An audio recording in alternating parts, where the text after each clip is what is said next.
మూల్యమైన బంధం. శాంతియుతమైన గ్రామంలో రాము అనే పేద రైతు నివసించేవాడు.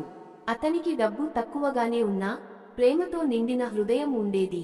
ప్రతిరోజూ పని ముగిసిన తరువాత అతను పెద్దవట వృక్షం క్రింద కూర్చొని పిల్లలకు కథలు చెప్పి వృద్ధులకు సహాయం చేసేవాడు. ఒకరోజు నగరం నుండి ఓ ధనిక వ్యాపారి గ్రామానికి వచ్చాడు. రాముని ఔదార్యాన్ని చూసి నవ్వుతూ అన్నాడు, "నువ్వు ఇంతవరకు ఏమి పొందావు? డబ్బు సంపాదించడానికి పని చేయాలి, కాలాన్ని వృధా చేయకూడదు." రాము చిరునవ్వుతో సమాధానం ఇచ్చాడు, "డబ్బుతో వస్తువులను కొనగలవు, కానీ ప్రేమను, గౌరవాన్ని కొనలేవు. నా సంపద నా ప్రజల చిరునవ్వులలో ఉంది." కాలం గడిచింది. వ్యాపారి భారీ నష్టాన్ని ఎదుర్కొని తన మొత్తం ధనాన్ని కోల్పోయాడు. ఆస్హీనతతో తనను అర్థం చేసుకునే వారెవరూ లేక తిరిగి గ్రామానికి వచ్చాడు.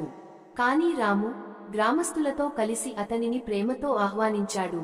ఆ రోజు వ్యాపారికి ఒక గొప్ప విషయానికి తెలుసైంది. సమీప సంబంధాలు, ప్రేమ, ఔదార్యం అనే అసలైన సంపద డబ్బుతో కొనలేని అమూల్యమైనవి.